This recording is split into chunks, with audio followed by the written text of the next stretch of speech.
Assalamualaikum warahmatullahi wabarakatuh.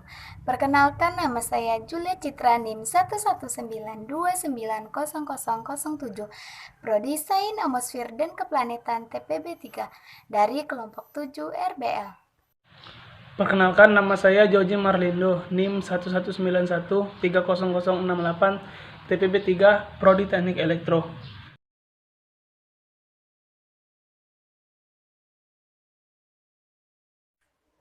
Assalamualaikum warahmatullahi wabarakatuh. Saya Juliani Agesti, NIM 119270017, Prodi Kimia, dari kelompok 7, tugas RBL.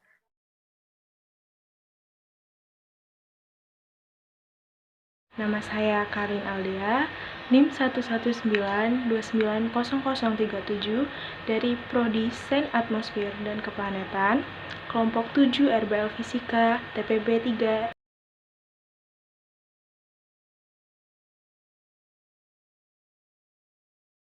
Di sini saya akan menjelaskan tentang perancangan antena kaleng dengan memodifikasi gelombang elektromagnetik. Langkah-langkah yang digunakan atau yang dilakukan dalam proses pembuatan antena kaleng ini sebagai berikut. Yang pertama, persiapkan semua alat dan bahan. Selanjutnya, ukur diameter, panjang, dan tinggi kaleng dengan menggunakan mistar. Yang ketiga, lakukan perhitungan nilai titik fokus antena dengan file Excel yang telah disediakan. Yang keempat, ukur jarak titik dasar antena dengan wireless menggunakan kalkulator link budget. Yang kelima, potong panjang kaleng sesuai hasil pengukuran, kemudian lubangi bagian belakang kaleng. Yang keenam, lubangi titik yang telah didapat dari hasil pengukuran, kemudian masukkan antena ke dalamnya. 7. Lubangi soket kedua pipa PVC dengan menggunakan paku yang dipanaskan, lalu potong. Selanjutnya, bongkar WiFi adapter yang akan dirubah antenanya dengan menggunakan antena yang terbuat dari kaleng. Lalu, buka solderan WiFi adapter dan ganti dengan sepasang kabel UTP. Yang terakhir, solder ujung kabel UTP yang lainnya ke antena kaleng.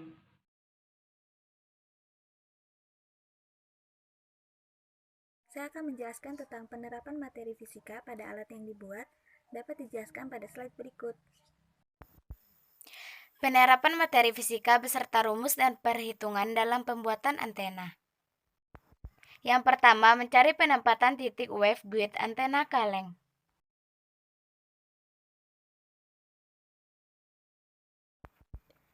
Yang kedua adalah persen kualitas sinyal.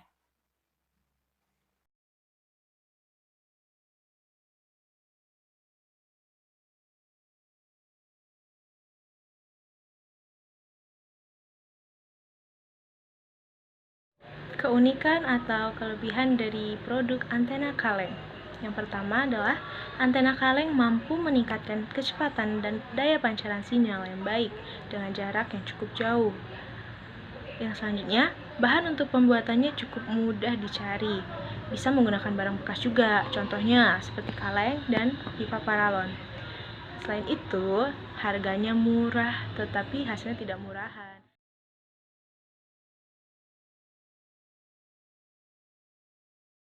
Kekurangan wireless menggunakan antena kaleng. Yang pertama, riskan tersambar petir. Yang kedua, pengerjaan cukup rumit. Yang ketiga, jangkauan penangkapan sinyal cukup terbatas. Yang keempat, daya tangkap sinyal akan berkurang jika terhambat oleh benda-benda yang tinggi, contohnya gedung dan pohon.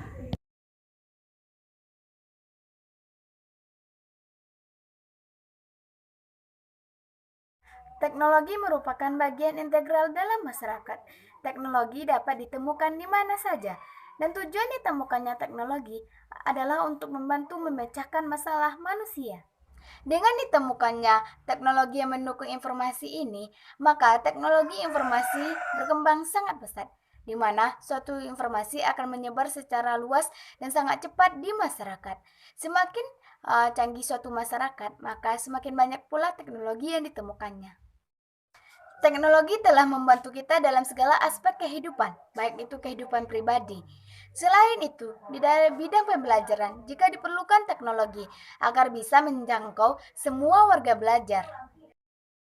Masalah teknologi informasi diyakini sebagai penggerak utama dan sangat penting dalam pertumbuhan ekonomi. Selain itu, teknologi informasi juga diyakini sebagai hal yang sangat penting dalam perluasan pembelajaran. Selain itu, antena ini juga riskan tersambar petir, maka dari itu perlu dikembangkan menjadi antena yang tahan akan petir. Serta antena dari kaleng ini cahayanya juga mudah berkurang, seperti terhalang pohon besar dan bangunan-bangunan besar lainnya. Maka dari itu, perlu dia kembangkan menjadi antena yang cahayanya tidak berkurang seiring berjalannya waktu atau terhalang sesuatu.